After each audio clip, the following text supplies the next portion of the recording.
మరొకసారి యేసుక్రీస్తు ప్రభు నామములో సంఘమంతటికి వందనాలు. ఎంతమంది సంతోషంగా ఉన్నారు? ఓకే. సక్సెస్ఫుల్గా పిల్లలున్న తల్లిదండ్రులైతే వాళ్ళు ఎగ్జామ్స్ పరీక్షలు రాసేసి నెక్స్ట్ క్లాస్కి వెళ్ళారు, మంచి ఉత్తీర్ణతతోటి అనేటువంటి సంతోషం, ఆనందము తోటి ఉన్నారని నేను తలంచుతున్నాను. అంతే కదా? పెద్ద పరీక్ష అయిపోయింది తల్లిదండ్రులకు కూడా. ఓకే. నాకు కూడా ఒక పరీక్ష రాసినంత ఏమంటారు అనుభవంలోనికి వెళ్ళేసి వచ్చానమాట లాస్ట్ 2 వీక్స్ అనమాట. ఎందుకు అనంటే వాక్యము ధ్యానించేటప్పుడు చిన్నప్పుడు నేను చదువుకున్నటువంటి సైన్స్ సబ్జెక్ట్లో కొన్ని అంశాలు మళ్ళీ తిరిగి జ్ఞాపకం చేసుకోవాల్సి వచ్చింది. సో అప్పుడు ఎలా రాసాము, ఆ బొమ్మలు ఎలా వేసాము అన్నటువంటి అంశాలు గుర్తుకొచ్చాయి అన్నమాట.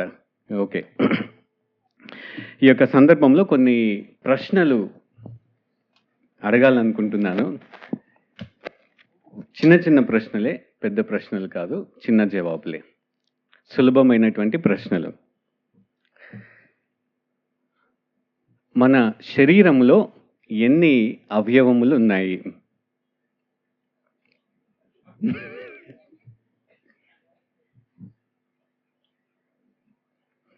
మన శరీరంలో ఎన్ని అవయవములు ఉన్నాయి?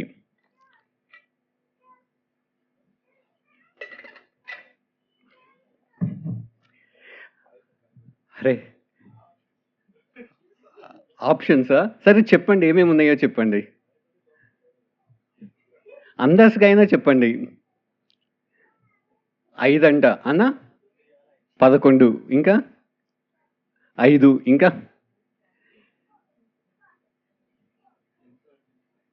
సెన్స్ ఆర్గన్స్ 5 అంట. ఓకే. ఇంకా చాలా సులభమైన ప్రశ్న అనుకున్నాను. ఓకే.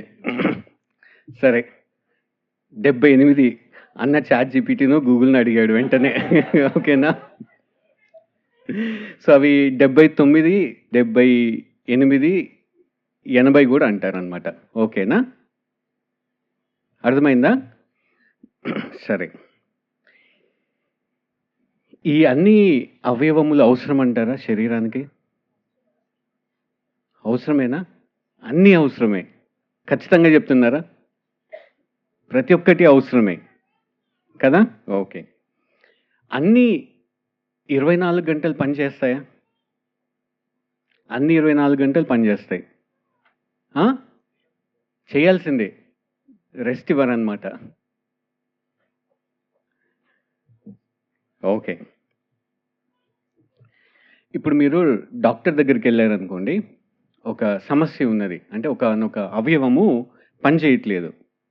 కంటి నొప్పి, పంటి నొప్పి, కాలు నొప్పి, కడుపు నొప్పి ఇవనుకోండి. వెళ్ళినప్పుడు డాక్టర్ ప్రిస్క్రిప్షన్ మీద ఏమని రాస్తారు? ఫస్ట్ ఆఫ్ ఆల్ పేరు రాస్తారు. ఏ పేరు రాస్తారు? అరే ప్రాబ్లం ఉన్నది అవయవానికి కదా, అవయవం పేరు రాయాలి కదా ఫస్ట్. పేషెంట్ నేమ్ ఎందుకు రాస్తారు అక్క? మనిషి కోసము. ఆ నేమ్ అనేది ఆ శరీరానికి కలిగినటువంటి ఐడెంటిటీ, గుర్తింపు. ఓకేనా?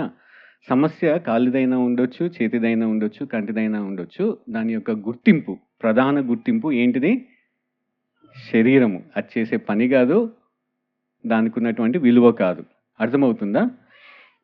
ఈ అంశాలని మనము మనసులో పెట్టుకుందాం. ఓకేనా? వాక్యం చదివేంతసేపు కూడా ఈ యొక్క అంశాలని మనం జ్ఞాపకం చేసుకుంటూ ఉందాం. ఓకేనా?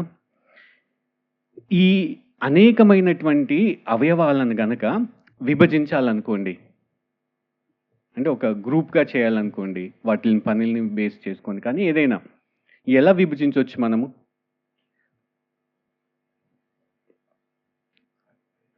వాటి పనిని బట్టి చేయొచ్చు, ఇంకా వాటి లొకేషన్ని బట్టి. ఇంకా నేనేమనుకుంటున్నానంటే దృశ్యమైనవి, అదృశ్యమైనవి. అంటే కంటికి కనపడేవి, కంటికి కనపడేవి. సింపుల్. ఓకేనా? తర్వాత కొన్ని పార్ట్స్ సెన్సిటివ్, కొన్ని పార్ట్స్ రఫ్ అండ్ టఫ్. ఓకేనా? ఫర్ ఎగ్జాంపుల్ కన్ను అనేది చాలా సెన్సిటివ్ ఆర్గన్. కాళ్ళు చేతులు అసలు ఎంత తగిలినా కొట్టినా సరే తట్టుకోగలుగుతాయి అన్నమాట. కొన్నేమో బరువుగా ఉంటాయి, కొన్నేమో చాలా తేలిగ్గా ఉంటాయి. అవునా కాదా? కొన్నేమో పొడవుగా ఉంటాయి మన ఇంటెస్టైన్స్, కొన్నేమో పొట్టిగా ఉంటాయి అన్నమాట. అంటే భిన్నమైన అవయవములు ఉంటాయి, భిన్నమైన ఫంక్షన్స్, పనులు చేస్తాయి. ఓకే. ఇప్పుడు ఒక శరీరం ఆరోగ్యంగా ఉంది, పుష్టిగా ఎదుగుతున్నాడు అంటే దాని అర్థం ఏంటి? అన్ని అవయవములు పనిచేస్తేనే. ఒక్క అవయవం పని చేయకపోయినా సరే రోగి. Okay, good. లేకపోతే ఒక్క అవయవం తగ్గినా సరే, లేకపోతే ఒక అవయవం పెరిగినా సరే, ఫర్ ఎగ్జాంపుల్ ఒక చిన్న వేలు లేకపోయినా సరే, ఎక్కువ వేలున్నా సరే ఏమంటారు? వికలాంగులు. శరీరము సరైన శరీరము, పరిపూర్ణమైనటువంటి శరీరము కాదు. ఓకేనా? అంటే ఇప్పుడు ఇంతగా నేను శరీరం గురించి ఎందుకు నేను చెప్తా ఉన్నాను అనంటే, ఈరోజు అంశము చెప్పటానికి పౌలు శరీరాన్ని ఉపయోగించాడనమాట. అందుకని మనకి శరీరము, దాని అవయవాలు ఏ విధంగా అమర్చబడ్డాయి, నిర్మించబడ్డాయి అనేది అర్థమవుతే నేను చెప్పేటువంటి వాక్యం కూడా మనకి సరిగ్గా అర్థమవుతుంది. ఓకేనా? సరే. దేవుడు మనకి ఏర్పాటు చేసినటువంటి వాక్య భాగము పౌలు రోమా సంఘానికి రాసినటువంటి రోమీల పత్రిక 12వ అధ్యాయము 4-5 వచనాలను మనం ఈరోజు ధ్యానిస్తాము. కాకపోతే అందరము నిల్చొని మనము 1 నుంచి 8 గల వచనాలను, 1 నుంచి 8 వరకు ఉన్నటువంటి వచనాలను చదువుదాం అందరం కలిసి.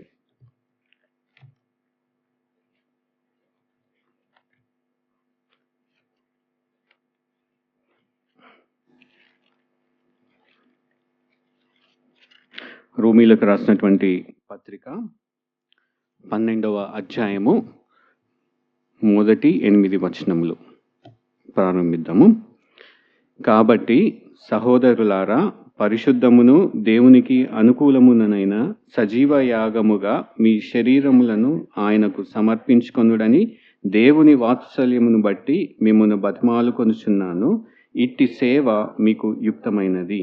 మీరు ఈ లోక మర్యాదను అనుసరింపక ఉత్తమమును అనుకూలమును సంపూర్ణమునైన దేవుని చిత్తమేదో పరీక్షించి తెలుసుకొనున్నట్లు మీ మనస్సు మారి నూతన మగుట వలన రూపాంతరము పొందుడి. తన్ను తాను ఎంచుకొన తగిన దానికంటే ఎక్కువగా ఎంచుకొనక, దేవుడు ఒక్కొక్కనికి విభజించి ఇచ్చిన విశ్వాస పరిమాణ ప్రకారము తాను స్వస్థ బుద్ధి గలవాడగుటకై తగిన రీతిగా తన్ను ఎంచుకొనవలెనని నాకు అనుగ్రహింపబడిన కృపను బట్టి మీలోనున్న ప్రతివానితోనూ చెప్పుచున్నాను. ఒక్క శరీరములో మనకు అనేక అవయవములుండినను ఈ అవయవములన్నిటికీ ఒకటే పని ఎలాగూ ఉండదో, అలాగే అనేకులమైన మనము క్రీస్తులో ఒక శరీరముగా ఉండి ఒకనికొకరము ప్రత్యేకముగా అవయవములమై ఉన్నాము. మనకు అనుగ్రహింపబడిన కృప చొప్పున వెవ్వేరు కృపావరములు కలిగిన వారమై ఉన్నాము కనుక, ప్రవచన వరమైతే విశ్వాస పరిమాణము చొప్పున ప్రవచింతుము, పరిచర్య అయితే పరిచర్యలోను, బోధించువాడైతే బోధించుటలోను, హెచ్చరించువాడైతే హెచ్చరించుటలోను పని కలిగి ఉందుము.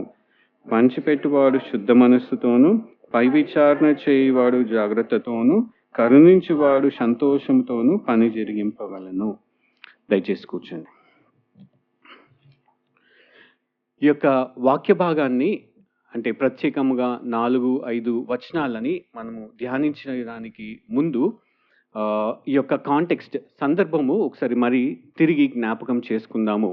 12వ అధ్యాయము 1 వచనం నుంచి పౌలు ఏం చెప్తున్నాడు అనంటే, 11వ అధ్యాయం అంతయు అంటే 1వ అధ్యాయం నుంచి 11వ అధ్యాయం వరకు పౌలు దేవుని యొక్క గుణలక్షణాల గురించి, సిద్ధాంతాల గురించి బాగా విశదీకరించి ప్రస్తావించిన తర్వాత మనము ఒక క్రైస్తవుడిగా ఈ లోకంలో ఎలా జీవించాలి అన్నటువంటి అంశాన్ని చెప్తా ఉన్నాడనమాట.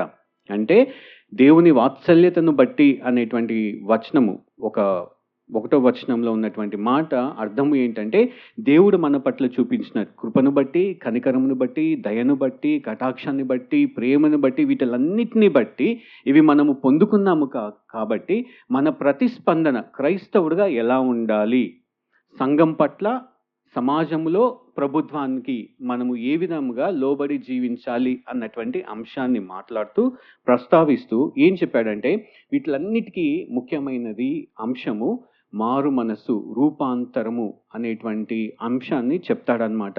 ఎలా ఆ రూపాంతరము జరుగుతుంది, మారు మనస్సు ఎలా కలుగుతుంది అని అంటే మనము పరిశుద్ధాత్మ దేవుడితో సహకారము కలిగి ఉన్నప్పుడు, ఆయనకి సహకరించినప్పుడు ఆయన ఆ యొక్క రూపాంతరాన్ని కలగచేస్తాడు. ఎలా సహకరిస్తాము అని అంటే మొదటి విషయము ఏం చూసామంటే వాక్యాన్ని ధ్యానించినప్పుడు ఆటోమేటిక్గా జరుగుద్ది. దానికి అనుగుణంగా మనం ఏం చూసామంటే సీతాకోక చిలుక, ఒక గొంగలి పురుగు సీతాకోక చిలుక ఎలా మారుద్ది అని అంటే అదంతా శ్రమపడి చేయదు, దానంతటే అవుతుంది. ఓకేనా? అయితే క్రైస్తవుడు వాక్యాన్ని ధ్యానిస్తూ పరిశుద్ధాత్మ దేవుడికి నడిపింపుదలకి, ఒప్పుదలకి మనల్ని సమర్పించుకున్నప్పుడు ఆ రూపాంతరం అనేది జరుగుద్ది. అది వాక్యము ద్వారా జరుగుతుంది అని చూసామన్నమాట. దాని తర్వాత చూసినటువంటి ఇంకొక అంశము ఏంటిదనంటే క్రైస్తవుడిగా నేను నిజంగా మారానా, పరివర్తన చెందానా అన్నదానికి కొలమానము చివరిసారిగా మనం ఏం చూసామనంటే స్వస్థ బుద్ధి పరివర్తనకు కొలమానము. నేను క్రీస్తులో ఎదుగుతున్నానా లేదా, లేకపోతే అసలు పరిచర్య చేయొచ్చా లేదా అన్న విషయాలకి ప్రాథమికము ఏంటిది అని అంటే ఆ కొలమానము స్వస్థ బుద్ధి. స్వస్థ బుద్ధి అని అంటే ఆలోచించే విధానము. అయితే 3 అంశాలను చూసాం ఆలోచించే విధానంలో. ఈ ఆలోచించే విధానంలో తన్ను తాను హెచ్చించుకొనక అనే మాటను చూసాము, తన్ను తాను తగ్గించుకోడు. ఓకేనా? అదే విధముగా తను ఆలోచించే ప్రతి విషయంలోనూ కృప అనేది ఉంటుందన్నమాట. అంటే నేను ఇలా చేయగలుగుతున్నానంటే దేవుని యొక్క కృప, నా సామర్థ్యము, నా శక్తి, నా కష్టము అవి ఏమీ కాదు. దేవుడు కృపను బట్టి, ఆయన కృప అనుగ్రహించాడు కాబట్టి ఈ అంశాలు ప్రాథమికము. అంటే స్వస్థ బుద్ధి, నేను ఒక ఆలోచించే విధానము ఎలా ఉంటుంది అన్నదాన్ని మనం గమనించామన్నమాట.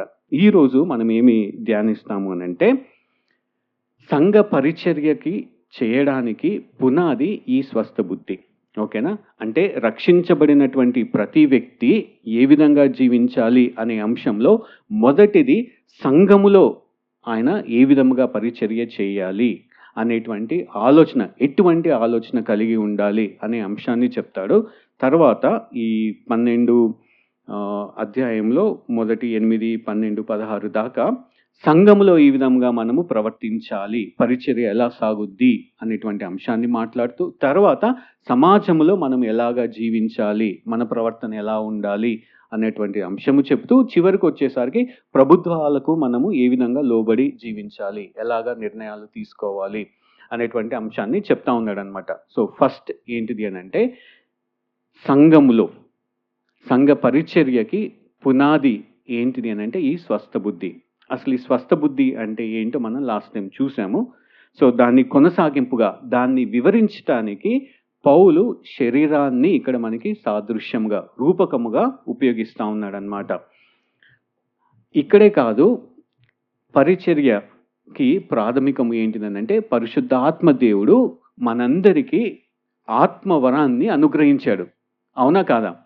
ఇక్కడ కూర్చున్న ప్రతి ఒక్కరికి నిజముగా క్రీస్తుని విశ్వసించి పాపములను ఒప్పుకొని రక్షించబడినటువంటి ప్రతి వ్యక్తికి కూడా దేవుడు ఆత్మవరాన్ని ఇస్తాడు. ఓకేనా? ఆ పరిశుద్ధాత్మ వరాన్ని సంఘ క్షేమాభివృద్ధి కొరకు ఉపయోగించాలి. అయితే ఉపయోగించే ముందు ఈ 7, 8 వచనాల్లో అసలు ఏమేమి ఆత్మవరాలు ఉన్నాయో చెప్తాడు. అది చెప్పకముందు ఒక ఫౌండేషన్ వేస్తూ ఉన్నాడు అనమాట, ఒక పునాది వేస్తూ ఉన్నాడు. ఆ పునాది, ఆ అవగాహన సరిగ్గా ఉంటే మనం చేయవలసినటువంటి పనిని సక్రమముగా సంఘక్షేమాభివృద్ధి కొరకు చేస్తాము అన్నటువంటి అంశాన్ని చెప్తా ఉన్నాడు ఇక్కడ. ఇక్కడే కాదు, కొరింథీ సంఘానికి కూడా పౌలు రాసేటప్పుడు కొరింథీ సంఘంలో అనేకమైనటువంటి ఆత్మవరాలు వాళ్ళు కలిగి ఉన్నప్పటికీ వాళ్ళలో డివిజన్స్ ఉన్నాయి, విభేదాలు ఉన్నాయి, ఐక్యత లేదు. అయితే ఆ ఐక్యత రావటానికి, వాళ్ళు ఎందుకు ఆత్మవరాలు ఇవ్వబడ్డాయి అనే అంశాన్ని వివరించటానికి పౌలు శరీరాన్ని కూడా అక్కడ ప్రస్తావిస్తాడనమాట. అది మనం చదువుతాము. అంతేకాకుండా ఎఫెస్సీ పత్రికలో కూడా ఈ ఆత్మవరాల గురించి ప్రస్తావించినప్పుడు అక్కడ కూడా సంఘాన్ని యొక్క శరీరముతో, అంటే క్రీస్తు సంఘం, ఇక్కడ మనందరం కూర్చున్నాం కదా, మనందరినీ కూడా శరీరములో ఒక అవయవముగా ఆయన పోల్చి చెప్తా ఉన్నాడు. ఆ మాటలను ఒకసారి మనం చదువుదాము. దీపిక ఆంటీని చదవలసిందిగా నేను కోరుతున్నాను. 1వ కొరింథీయులకు రాసినటువంటి పత్రిక 12వ అధ్యాయము 12వ వచనం నుంచి 26 వచనాల వరకు దేవుని వాక్యాన్ని ఆంటీ చదువుతారు. అది చదివిన తర్వాత ఎఫ్ఎస్సి పత్రిక 4:11 నుంచి 16 దాకా ఆంటీ చదువుతారు. ఏలాగూ శరీరము ఏకమై ఉన్నను అనేకమైన అవయవములు కలిగి ఉన్నదో, ఏలాగూ శరీరం యొక్క అవయవములన్నీ అనేకములై ఉన్నను ఒక్క శరీరమై ఉన్నవో, అలాగే క్రీస్తు ఉన్నాడు. ఎలాగనగా యూదులమైనను గ్రీసు దేశస్థులమైనను దాసులమైనను స్వతంత్రులమైనను మనమందరము ఒక్క శరీరములోనికి ఒక్క ఆత్మయందే బాప్తిస్మము పొందితిమి. మనమందరము ఒక్క ఆత్మను పానము చేసిన వారమైతిమి. శరీరం ఒక్కటే అవయముగా ఉండక అనేకమైన అవయములుగా ఉన్నది. నేను చెయ్యి కాను కనుక శరీరంలోని దానను కానని పాదము చెప్పినంత మాత్రమున శరీరంలోనిది కాకపోలేదు. మరియు నేను కన్ను కాను గనుక శరీరంలోని దానను కానని చెవి చెప్పినంత మాత్రమున శరీరంలోనిది కాకపోలేదు. శరీరం అంతయు కన్నైతే వినుట ఎక్కడా? అంతయు వినుట అయితే వాసన చూచుట ఎక్కడా? అయితే దేవుడు అవయవములలో ప్రతిదానిని తన చిత్త ప్రకారము శరీరంలో నుంచెను. అవన్నీ ఒక్క అవయవమైతే శరీరం ఎక్కడా? అవయవములు అనేకములైనను శరీరం ఒక్కటే. కనుక కన్ను చేతితో నీవు నాకు అక్కరలేదని చెప్పజాలదు, తల పాదములతో మీరు నాకు అక్కరలేదని చెప్పజాలదు. అంతేకాదు శరీరము యొక్క అవయవములలో ఏవి మరి బలహీనముగా కనబడునో అవి మరి అవశ్యములే. శరీరములో ఏ అవయములు ఘనత లేనివని తలంతుమో ఆ అవయములను మరి ఎక్కువగా ఘనపరచుచున్నాము. సుందరములు కాని మన అవయములకు ఎక్కువైన సౌందర్యము కలుగును. సుందరములైన మన అవయవములకు ఎక్కువ సౌందర్యము అక్కరలేదు. అయితే శరీరంలో వివాదము లేక అవయవములు ఒకదాని ఒకటి ఏకముగా పరామర్శించులాగున దేవుడు తక్కువ దానికి ఎక్కువ ఘనత కలగచేసి శరీరమును అమర్చి ఉన్నాడు. కాగా ఒక అవయవము శ్రమపడినప్పుడు అవయవములన్నీ దానితో కూడా శ్రమపడును. ఒక అవయవము ఘనత పొందినప్పుడు అవయవములన్నీ దానితో కూడా సంతోషించును. అదేవిధంగా ఎఫ్ఎస్సి పత్రిక 4వ అధ్యాయము 11 నుంచి 16 వచనాలు. మనమందరము విశ్వాస విషయంలోనూ దేవుని కుమారుని గూర్చిన జ్ఞాన విషయంలోనూ ఏకత్వము పొంది సంపూర్ణ పురుషుల మగు వరకు, అనగా క్రీస్తునకు కలిగిన సంపూర్ణతకు సమానమైన సంపూర్ణత కలగవారమగు వరకు ఆయన ఇలాగు నియమించెను. పరిశుద్ధులు సంపూర్ణులగునట్లు క్రీస్తు శరీరము క్షేమాభివృద్ధి చెందుటకును పరిచర్య ధర్మము జరుగుటకును ఆయన కొందరిని అపోస్తులుగాను, కొందరిని ప్రవక్తలను గాను, కొందరిని సువార్తికులను గాను, కొందరిని కాపరులను గాను, ఉపదేశకులుగాను నియమించెను. అందువలన మనమిక మీదట పసిపిల్లలమై ఉండి మనుష్యుల మాయోపాయముల చేత వంచనతోనూ తప్పు మార్గంనకు లాగు కుయుక్తితోనూ గాలికి కొట్టుకొని పోవునట్లు కల్పింపబడిన ప్రతి ఉపదేశమునకు ఇటు అటు కొట్టుకొని పోవచ్చు అలల చేత ఎగురకొట్టబడిన వారమై ఉంటున్నట్లుండక ప్రేమ కలిగి సత్యము చెప్పుచు క్రీస్తు వలె ఉండుటకు మనం అన్ని విషయములలో ఎదుగుదము. ఓకే, ఈ యొక్క మాటలు అనేకమైనటువంటి వచనాలు ఎందుకు చదవాలని ఆశపడ్డానంటే, స్పష్టముగా మనకు అర్థమయ్యేటువంటి భాషలో పౌలు భక్తుడు చాలా క్లియర్గా రాశాడు. అవునా కాదా? ఓకే, అయితే ఇప్పుడు నేను కొనసాగించడానికి కొన్ని మాటలే తీసుకుంటాను, ఎక్కువగా వివరించను. అక్కడ స్పష్టంగా పౌలు చెప్పాడు కాబట్టి. ఓకేనా? సో మనం ఏమనుకున్నామంటే ఈరోజు 4-5 వచనాలను మనము ధ్యానిద్దాం. ఓకేనా? నేను మళ్ళొకసారి 12వ అధ్యాయంలో 4-5 వచనాలు, ఏది రోమా పత్రికలో. ఓకేనా?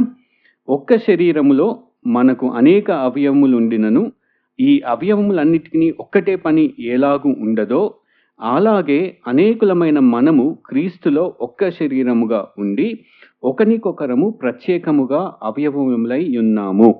ఈ యొక్క మాటలు ఎందుకు చెప్తా ఉన్నాడు పౌలు అంటే, మనము చివరిసారిగా వాక్యం ధ్యానించినప్పుడు ఏం గమనించాము? సంఘములో కొంచెము విభేదాలు ఉన్నాయి.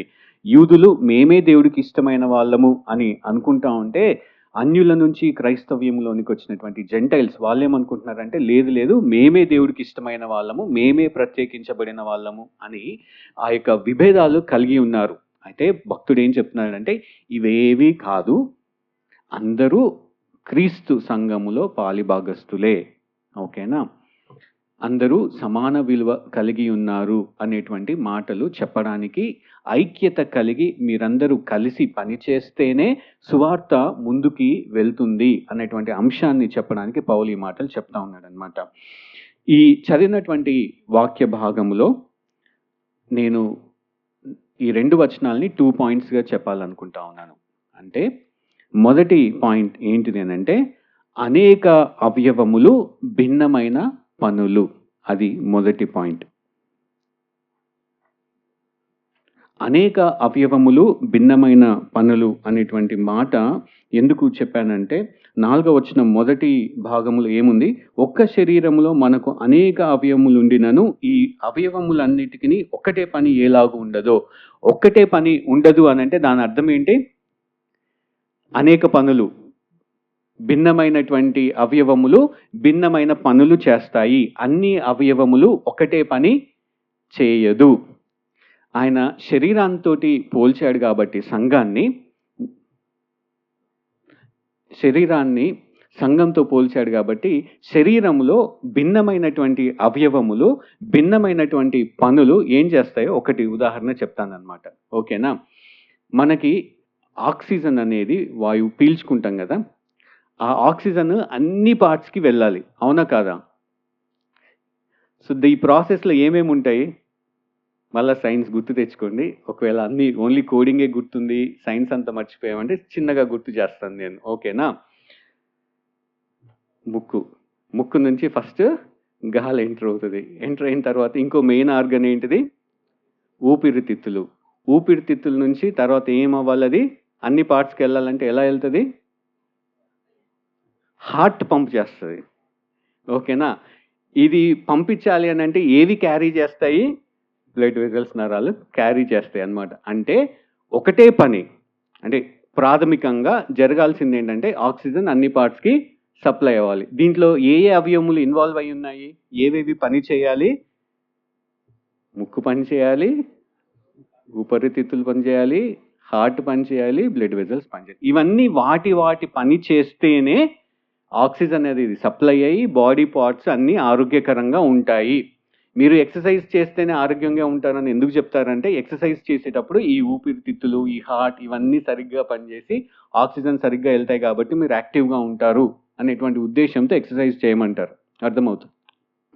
సో ఈ విధంగా భిన్న భిన్న అవయవములకు భిన్న భిన్నమైనటువంటి పనులు ఏ విధంగా ఉన్నాయో సంఘములో కూడా అనేకులుగా ఉన్నటువంటి మనకు భిన్నమైనటువంటి ఆత్మ వరములను సంఘ క్షేమాభివృద్ధి కొరకు దేవుడు దయచేశాడు. అది మొదటిగా మనము అర్థం చేసుకోవాల్సింది. ఓకేనా? తర్వాత ఏ ఒక్క అవయవము కూడా అన్ని పనులు చేయదు. ఇప్పుడు ఈ నోసే గాలిని పీల్చుకొని ఫిల్టర్ చేసి మళ్ళా పంపు చేస్తూ బ్లడ్ వెజల్స్లోకి పంపిస్తూ దాన్ని అన్ని పార్ట్స్కి పంపించగలుగుతుందా? పంపించలేదు. దానికి నిర్దిష్టంగా ఏ పని చేయాలో ఎలా చేయాలో అది నిర్మించబడింది. ఎవరు నిర్మించారు ఈ పని? దేవుడు. ముక్కు డిసైడ్ చేసుకోలేదు, లంగ్స్ డిసైడ్ చేసుకోలేదు, హార్ట్ డిసైడ్ చేసుకోలేదు, దేవుడు డిసైడ్ చేసేసి పెట్టాడనమాట. అంటే ఈ మాట ఎక్కడ ఉంది అని అంటే 3వ వచనంలో పౌలు ఏం చెప్తున్నాడంటే తన్ను తాను ఎంచుకొనవలన స్టార్టింగ్లో తను తాను ఎంచుకున్న దానికంటే ఎక్కువగా ఎంచుకొనక దేవుడు ఒక్కొక్కరికి విభజించి ఇచ్చిన విశ్వాస పరిమాణ ప్రకారం, అంటే దేవుడు విభజించి ఇచ్చాడు అని అంటే దేవుడు ఆలోచించి మొత్తంగా ఈ పని చేయాలి, ఈ పనిలో ఈ పార్ట్, ఈ సగం పని మాత్రము ఈ అవయవం చేయాలి అని దేవుడు ప్రతి ఒక్కరికి విభజించి నిర్ణయించి ఇచ్చాడు విశ్వాస పరిమాణము చెప్పున. ఓకేనా? అర్థమవుతుందా? సామర్థ్యము కూడా దేవుడే మనకి అనుగ్రహించాడు. ఏ పని చేయాలో కూడా ఆ పని చేయడానికి తగినటువంటి సామర్థ్యము, ఎనర్జీ అనుకోండి, ప్యాషన్ అనుకోండి, ఏవైనా సరే దేవుడే అనుగ్రహించి ఇచ్చాడు. కెపాసిటీ కూడా, ఆ సామర్థ్యం కూడా దేవుడే ఇచ్చాడు. అర్థమవుతుందా? అయితే ఈ మాటలు పౌలు ఎవరికి చెప్తా ఉన్నాడు? సంఘంలో ఓన్లీ స్త్రీలకేనా, పురుషులకేనా, పిల్లలకేనా? సంఘం అంతటికీ చెప్తా ఉన్నాడు అనమాట. కొన్ని వాక్యాలు దేవుడి భాగంలో మనం గమనించినట్లయితే ప్రత్యేకంగా పురుషులు ఇలా ఉండండి, స్త్రీలు ఇలా ఉండండి, పిల్లలు ఇలా ఉండండి, దాసులు ఇలా ఉండండి, అధికారులు ఇలా ఉండండి అని చెప్పబడిన మాటలు చూసాం. కానీ ఈ మాటలు సంఘ పరిచర్యకి వచ్చేసరికి ప్రతి ఒక్కరి పాత్ర ఉంది అని గుర్తు చేయడానికి ఏమని మాట ఉపయోగిస్తున్నాడంటే 3వ వచనము చివరి మాటలు, నాకు అనుగ్రహింపబడిన కృపను బట్టి మీలోనున్న ప్రతివానితోనూ చెప్తున్నాను. అంటే సంఘములో ఎవరైతే ఉన్నారో, ఎవరైతే రక్షించబడ్డారో ప్రతి వారికి ఈ యొక్క వాక్యము ఆపాదించబడుతుంది అన్నమాట. ఓకేనా? ఇది నాకు కాదు, ఇది ఓన్లీ పాస్టర్స్కే, ఇది నాకు కాదు, ఇది ఓన్లీ సండే స్కూల్ టీచర్స్కే అనేటువంటి అంశం అయితే కాదు ఇది. ఓకేనా? ప్రతి ఒక్కరికి అన్వయించుకోవాల్సినటువంటి మాటలు. సరే, అనేక అవయవములు, భిన్నమైనటువంటి పనులు అనేది చూసాము. ఏ ఒక్క అవయవము కూడా అన్ని పనులను తానే చేయదు. అర్థమవుతుందా? వాటికి కేటాయించబడినటువంటి నిర్దిష్టమైనటువంటి పనిని, వాటికి ఇవ్వబడినటువంటి సామర్థ్యాన్ని బట్టి అవి నిర్వర్తించాలి. కొన్నిసార్లు ఏమనుకుంటా ఉంటామంటే, ఈ 1 కొరింథీ 12వ వచనంలో మనం 12వ అధ్యాయంలో చదివిన విషయాల్లో, నేను కాల్ని గాను నువ్వు నాకొద్దు, నేను చెవుని కాదు నువ్వు నాకొద్దు అనేటువంటి అంశం ఏంటిది అని అంటే, నీకంత విలువ లేదు. కూరలో కరివేపాకు ఉన్నా ఒకటే, లేకపోయినా ఒకటే అనేటువంటి ఆలోచన అయితే లేదు. ఈ ఆత్మవరాలు ఏవైతే ఇవ్వబడ్డాయో ప్రతి ఒక్కటి అవసరము. మనం గమనించాం కదా, శరీరంలో ఏ ఒక్క అవయము లేకపోయినా సరే అది మంచిది, క్షేమము కాదు. అంటే ప్రతి ఒక్కరికి ప్రత్యేకమైనటువంటి ఆత్మవరము ఇవ్వబడింది. దాంతోపాటు అవి అవసరమైనవి కాబట్టే దేవుడు ఆత్మవరాన్ని ఇచ్చాడనమాట. అర్థమవుతుంది కదా? ఇది అవసరము లేదు సంఘక్షేమాభివృద్ధి కొరకు, ఇదంత ముఖ్యమైనది కాదు, ఇది ఉంటే ఎంత లేకపోతే ఎంత అనేటువంటి అంశము, ఆలోచన మనకి రాకూడదు. ఈ మాట ఎందుకు చెప్తున్నానంటే, సంఘంలో ఉండే వాళ్ళు చాలా మంది వాళ్ళ పాత్ర ఏంటో తెలియదు. ఒకవేళ చిన్నగా చేసినా సరే వాళ్ళ మనసులో ఏమనేటువంటి సందేహం ఉంటుందంటే, వాళ్ళు వాక్యం చెప్పినట్లు అంత పరిచర్య నేను చేయట్లేదు అని అనుకుంటారు. కానీ దేవుడు వాళ్ళకి ఇచ్చింది సంఘ క్షేమాభివృద్ధి కొరకు అవసరమైనది అనేటువంటి ఆలోచన పోతుంది, ఉండదు. ఎందుకు? పోల్చుకున్నప్పుడు. ఇక్కడ పోల్చుకోవడానికి ఆస్కారం లేదు, పోల్చుకోవద్దు అంటున్నాడు. పోల్చుకున్నప్పుడే ఈ విభేదాలు కానివ్వండి, లేకపోతే ఈ సందేహాలు కానీ వస్తాయి. పోల్చుకోకుండా మనకి సంఘక్షేమాభివృద్ధి కొరకు ఏదైతే ఆత్మవరము ఇవ్వబడిందో దాన్ని ఆచరణలో పెట్టి ఉపయోగించాలి. ఓకేనా? అది మొదటి పాయింట్. రెండో పాయింట్,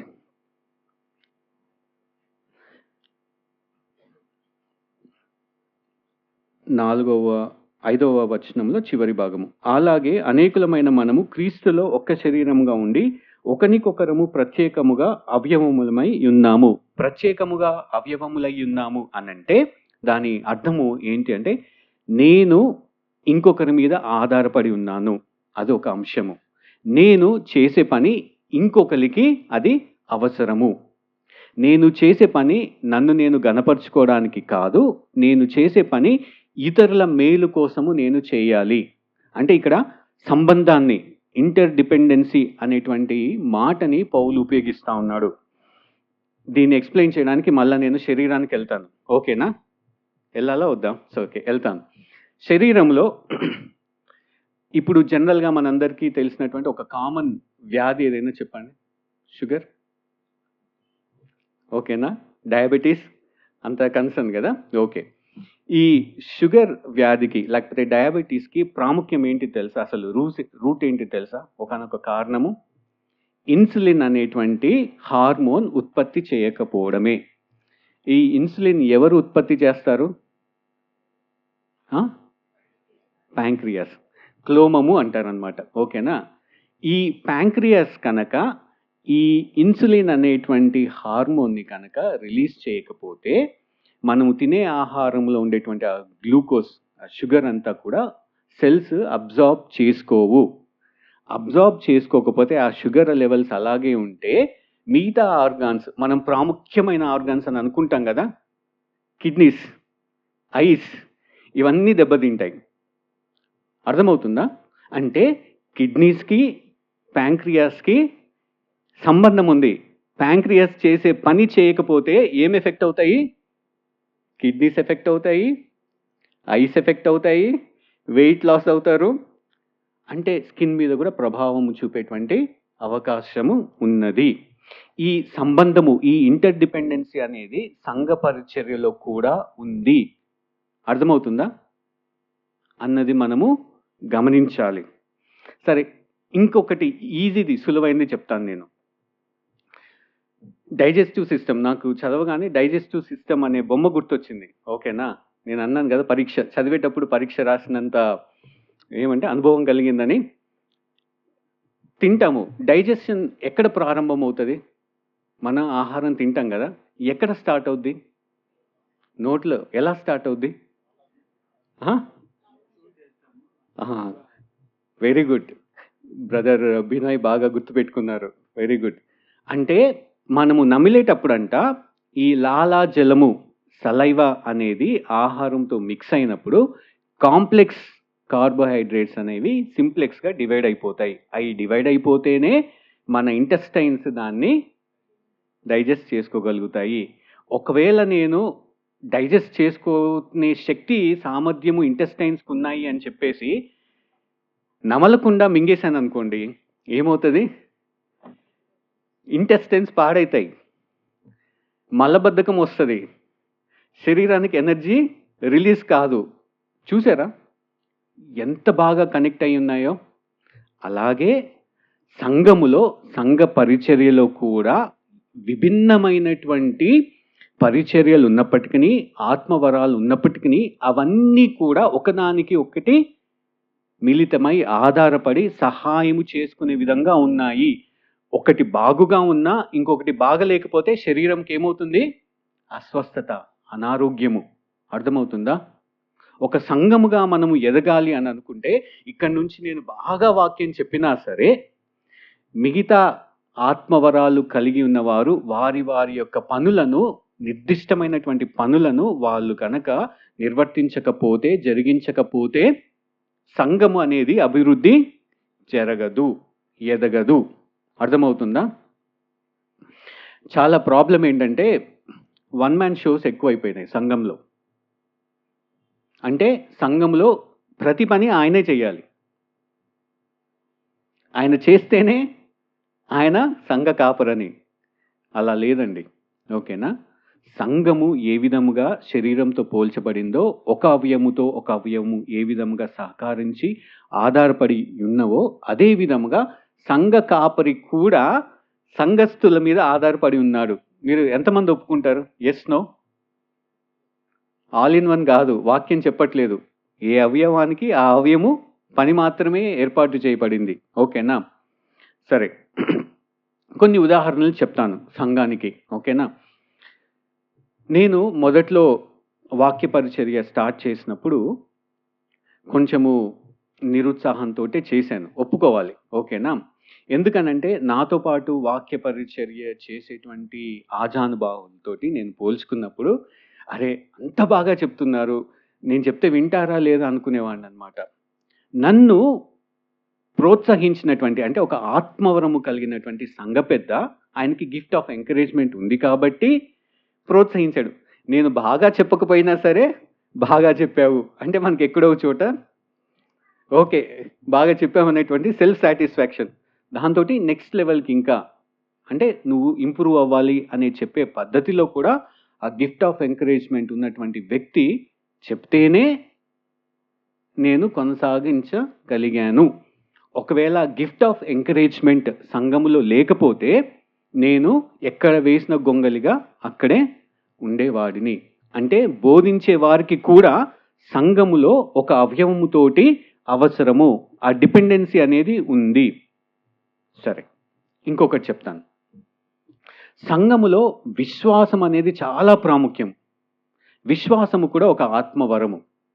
ఈ సంఘము మనము స్థాపించిన తర్వాత, ఈ యొక్క మీరు ఇన్ని రోజులు ఇలాగా కూర్చున్నారు, ఇంత మంచి ఫెసిలిటీ ఉన్నది అంటే దానికి కారణం ఏంటిది అంటే, ఇలాగ ఒకటి దేవుడు ఏర్పాటు చేశాడు.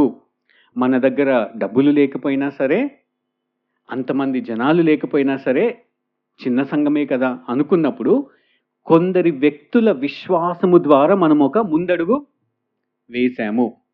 ఆ విశ్వాసము అనేటువంటి ఆత్మవరము కనుక సంఘములో లేకపోతే ఎదుగుదల అనేది ఉండేది కాదు. ఈరోజు ఈ సంఘము ఇలాగా ఉండేది కాదు.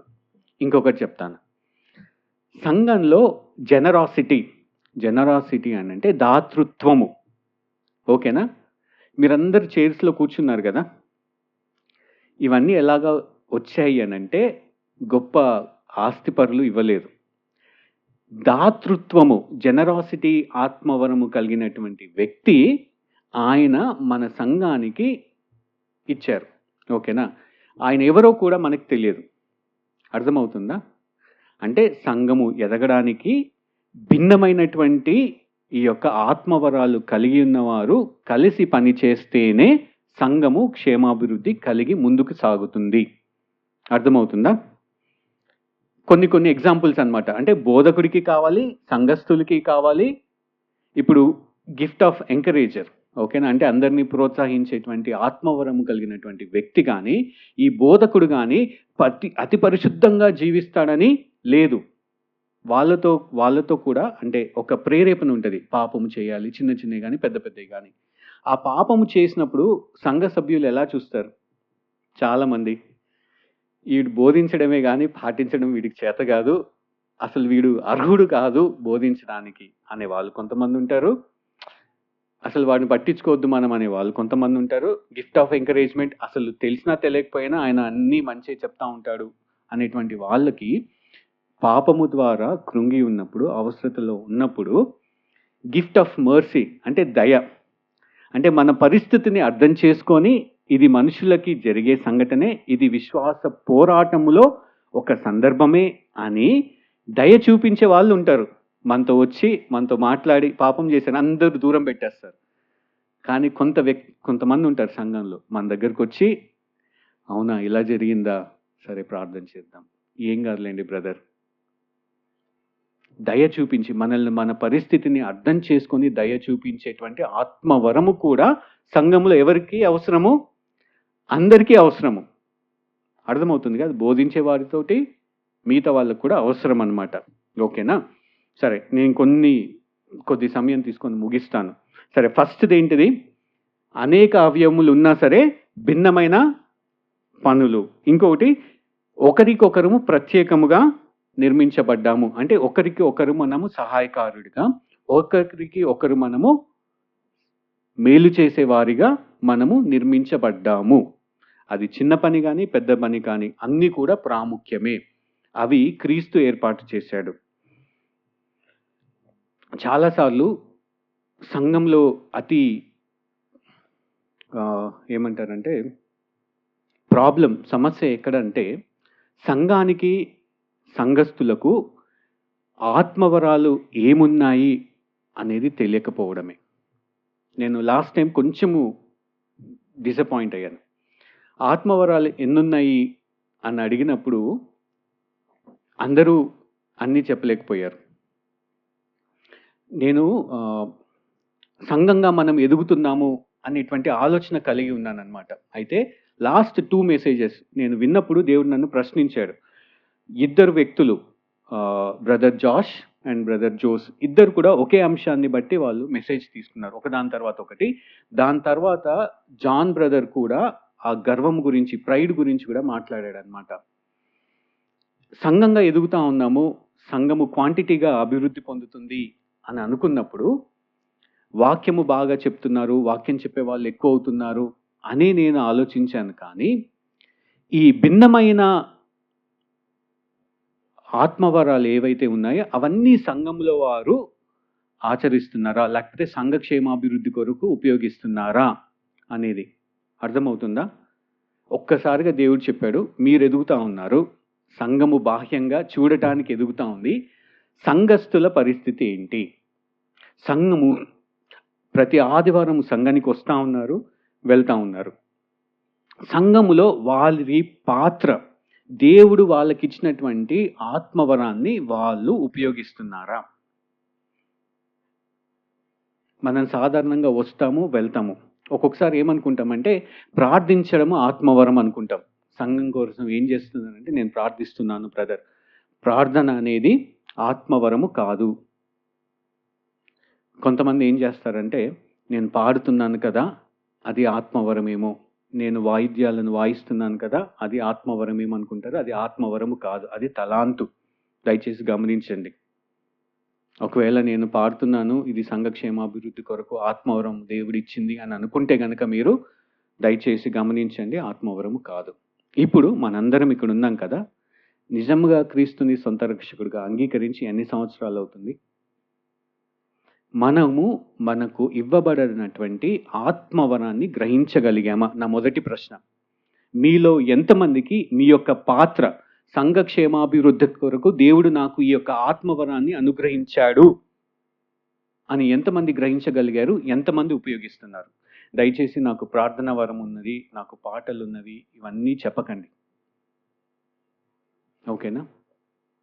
రానున్న దినములలో ఎన్ని ఆత్మవరాలు ఉన్నాయి అనే అంశాన్ని కూడా ధ్యానిస్తాము. మీలో ఎవరికైనా సరే సందేహం ఉంటే నాకు ఇది ఆత్మవరం ఉందా లేదా, నాకు మీరు సహాయం చేయాలని పెద్దల్ని ఎవరిని అడిగినా సరే మేము సహాయం చేస్తాం. కానీ మా యొక్క ఉద్దేశం ఏంటిది అని అంటే ప్రతి ఒక్కరు కూడా పాలి భాగస్థులు, ప్రతి ఒక్కరికి కూడా విలువ ఉన్నది. నేను చేసేది ప్రాముఖ్యమైనది కాదు అని దయచేసి అనుకోవద్దు. మా ఫ్రెండ్ ఒకతను ఉన్నాడనమాట. దావీదు మీదకి ఆత్మ కుమ్మరింపబడినప్పుడు ఆయన నాట్యం చేశాడు, పాడాడు కాబట్టి పాటలు పాడడము, డాన్స్ చేయడము, మ్యూజిక్ అనేది ఆత్మవరం అని చెప్తున్నాడు. అది వాక్యాన్ని తప్పుగా అర్థం చేసుకోవడము. నూతన నిబంధన గ్రంథంలో మనకి ఏవైతే చెప్పబడి ఉన్నాయో సంఘక్షేమాభివృద్ధి కొరకు కొన్నిటిని మనం నేర్చుకుందాం. ఓకేనా? కానీ అవి సంఘ పరిచర్య కోసం ఉపయోగించడానికి ముందు మనం ఏం చేయాలి?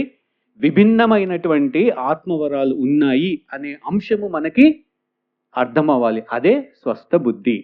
అర్థమవుతున్నాయా? తర్వాత విభిన్నమైనటువంటి ఈ యొక్క ఆత్మవరాలు ఒకదానితో ఒకటి కలిసి పని చేయాలి, ఒకదాని మీద ఒకటి ఆధారపడి ఉన్నాయి అనేటువంటి ఆలోచన కూడా మనం కలిగి ఉండాలి. అదే స్వస్థ బుద్ధి. ఈ స్వస్థ బుద్ధి కలిగినప్పుడు సంఘ పరిచర్యలో మనము ముందుకొస్తాము. ఇవన్నీ శరీరంలో పార్ట్స్ అన్నీ బాగుగా పనిచేస్తేనే శరీరం ఆరోగ్యంగా ఉంటుంది. మనం గమనించాం కదా, ముక్కు చేయాల్సిన పని ముక్కు చేయాలి, లంగ్స్ చేయాల్సిన పని లంగ్స్ చేయాలి, హార్ట్ చేయాల్సిన పని హార్ట్ చేయాలి, కిడ్నీస్ చేయాల్సిన కిడ్నీ చేయాలి. ఇవన్నీ డిపెండ్ అయ్యి కూడా ఉన్నాయి. అప్పుడే శరీరం ఆరోగ్యకరంగా ఉంటాయి. గ్రేస్ అండ్ ట్రూత్ చర్చ్గా మనము ముందుకు వెళ్తున్నాము అన్నదానికి సూచన ఏంటిది అని అంటే సంఘంలో 100 మంది ఉంటే 100 మంది కూడా పాత్ర ఉంది. సండే నేను మార్నింగ్ వచ్చాను, అందరికీ హాయ్ చెప్పాను, బాయ్ చెప్పాను, పాటలు పాడాను, నోట్స్ రాసుకున్నాను, నేను వెళ్ళిపోయాను, నాది అయిపోయింది. దీనికి పైగా సంఘ అవసరతలను అనౌన్స్ చేశారు, నేను ఆఫరింగ్ వేశాను, ప్రతి నెల వేయాలి దానికంటే కొంచెం ఎక్కువ వేశాను, అయిపోయింది నా పని అనుకోవడానికి లేదు. అర్థమవుతుందా? ఈరోజు వెళ్ళిన తర్వాత, ఇంటికి వెళ్ళిన తర్వాత కొద్ది నిమిషాలు ప్రార్థనలో గడపండి. దేవా, నేను రక్షింపబడి 5 సంవత్సరాలు అవుతుంది, 10 సంవత్సరాలు అవుతుంది, 20 సంవత్సరాలు అవుతుంది. సంఘానిలో నేను ఏ పాత్ర పోషిస్తున్నాను? మీరు నాకు ఇచ్చినటువంటి ఆత్మవరము ఏంటి? నా తలాంతులు కాదు, దయచేసి మీరు గమనించుకోండి. తలాంతులు వేరు, ఆత్మవరాలు వేరు. నాకు మీరు ఇచ్చినటువంటి ఆత్మవరము ఏంటి అని నేను గ్రహించి సంఘక్షేమాభివృద్ధి కొరకు ఉపయోగించడానికి నన్ను నడిపించండి అని ప్రార్థన చేయండి. ఒకవేళ సందేహాలు ఉంటే దయచేసి సంఘ పెద్దల్ని మీరు అప్రోచ్ అయితే సహాయం చేస్తారు. అట్లీస్ట్ డిస్కవర్ చేయడానికి మీకు ఇచ్చినటువంటి ఆత్మవరాలు ఏంటివి అన్నవి. అర్థమవుతుందా? ఒకటే ఒక యాక్షన్. నెక్స్ట్ యాక్షన్ ఏంటిది అని అంటే నాకు ఇవ్వబడినది అది శ్రేష్టమైనదా, గొప్పదా, విలువ కలిగినదా కాదా, నేను అందరికీ బయట విజిబుల్గా ఉన్నానా లేదా అన్నది పక్కన పెట్టి దేవుడు విభజించి నాకు ఏర్పాటు చేసి ఇది ఇచ్చాడు కాబట్టి నేను ఈ పని చేస్తే చాలు, నేను బోధించక్కర్లేదు, నేను ఎంకరేజ్ చేయక్కర్లేదు. నాకు ఒకవేళ దాతృత్వం ఉంటే విరాళంగా సంతోషంగా నేను దేవుడికి సమర్పించుకోవాలి, అర్పణలను అర్పించుకోవాలి, అది చాలు. అంటే నేను ఆత్మవరాల గురించి మాత్రమే మాట్లాడుతున్నాను, ఆత్మ ఫలముల గురించి నేను మాట్లాడట్లేదు. దయచేసి మీరు కన్ఫ్యూజ్ అవ్వద్దు. ఆత్మ వరాలు వేరు, ఆత్మ ఫలములు వేరు. ఈరోజు కేవలము ఆత్మ వరముల గురించి నేను మాట్లాడుతూ ఉన్నాను అన్నమాట. ఇవ్వబడినటువంటి ఆత్మవరము ప్రాముఖ్యమైనదా, విలువ కలిగినదా అనేటువంటి సందేహము లేకుండా నాకు ఇవ్వబడినటువంటి ఆత్మవరాన్ని నేను ఉపయోగించాలి సంఘక్షేమాభివృద్ధి కొరకు అనేటువంటి అంశం కూడా కలిగి ఉండాలి. ఇంకొక ప్రాముఖ్యమైనది ఏంటిది అని అంటే, సంఘములో ఈ డిపెండెన్సీ అనే అంశం చెప్పాను కదా, వేరుగా ఉండి ఏ ఒక్క అవయవము కూడా పని చేయలేదు. కలిసితేనే ఆ అవయవం పని చేసిన దానికి ప్రతిఫలము మేలు ఉంటుంది. వేరుగా ఉండి ఎంత చేసినా సరే ప్రతిఫలం అనేది ఉండదు. ఓకేనా? కలిసి మనము ఒకరినొకరు సహవాసముతోటి ఒకరి మీద ఒకరు ఆధారపడి ఈ యొక్క ఆత్మ వరములలో మనము ఎక్సెల్ అవ్వాలని దేవుడు అనుగ్రహించినటువంటి ఆత్మవరాన్ని సంఘక్షేమాభివృద్ధి కొరకు. ఈ యొక్క సంఘము సార్వత్రిక సంఘమైనా అవ్వచ్చు, యూనివర్సల్ చర్చ్ అయినా అవ్వచ్చు, స్థానిక చర్చ్ అయినా అవ్వచ్చు. ఫస్ట్ ప్రయారిటీ స్థానిక సంఘము, తర్వాత సార్వత్రిక సంఘము. సో దయచేసి మీరు గమనించండి, ప్రార్థించండి, మీకు దేవుడు ఇచ్చినటువంటి ఆత్మవరాలను ఉపయోగించండి సంఘక్షేమాభివృద్ధి కొరకు. మీ ఘనత కోసము, మన ఘనత కోసము, నాకు ఈ టాలెంట్ ఉంది అని డిస్ప్లే చేసుకోవడానికి, షో ఆఫ్ కోసము కాదు, సంఘక్షేమాభివృద్ధి మేలు కోసము మాత్రమే మనకు ఇవ్వబడింది. సరే, చివరిగా అడుగుతాను, మీరు దయచేసి అంటే చెయ్యి ఎత్తక్కర్లేదు, ఎంతమందికి మీకు ఇవ్వబడినటువంటి ఆత్మవరము పట్ల స్పష్టత ఉంది, ఇది నాకు ఆత్మవరము అని ఉన్నవాళ్ళు దాన్ని మీరు ఎక్సర్సైజ్ చేస్తున్నారా, ఎక్సర్సైజ్ చేయట్లేదా అనేటువంటి ఆలోచన చేసుకోండి. నేను రక్షించబడ్డాను కానీ నాకు ఏ ఆత్మవరం ఉందో నాకు తెలియదు అని సందేహాలు ఉన్న వాళ్ళు పరిశుద్ధాత్మ దేవుణ్ణి ప్రార్థనలో అడగండి, సంఘ పెద్దల్ని మీరు అప్రోచ్ అవ్వండి. ఓకేనా? ఈ 3 ఎక్సర్సైజ్ చేస్తే చాలు. రానున్న దినములలో దేవుడు మనకి సంఘక్షేమాభివృద్ధి కొరకు ఒక్కొక్కరికి ఎటువంటి ఆత్మవరాలు ఇచ్చాడో అవి ఎలా కలిసి పనిచేస్తాయని డీటెయిల్గా ధ్యానిద్దాం. ప్రస్తుతానికైతే 2 పాయింట్స్. భిన్నమైనటువంటి అవయవములు, ఒకటే శరీరము, ఆ అవయవములన్నిటికీ కూడా భిన్నమైన పనులు. అదే విధముగా ఈ భిన్నమైనటువంటి అవయవములు ప్రత్యేకించబడినవి, ఒకదాని మీద ఒకటి ఆధారపడి సహకారంతో పని చేయవలసినటువంటి అవయవములు అనేటువంటి అంశాలని గుర్తుపెట్టుకోండి. Thank you. I request uncle to close in prayer.